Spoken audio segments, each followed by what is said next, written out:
Exam with Mindset Reflection Analysis Students Guide. Students can click Start Exam to start the assessments. After starting the exam, students will see a pop-up with pre-exam reflection questions that must be answered before the exam begins.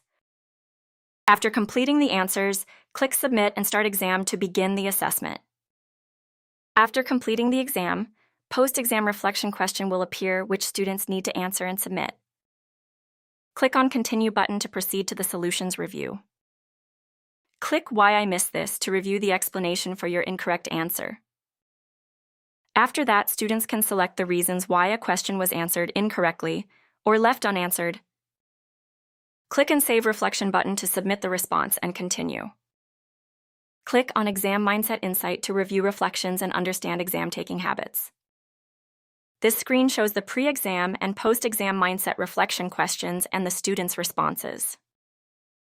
Click on View Overall Report. This is followed by reasons for errors, helping students identify common exam-taking patterns and steps to take to improve. This is followed by Overall Mindset Report, showing the most frequent reasons for errors and things to consider. Enjoyed the guided demo?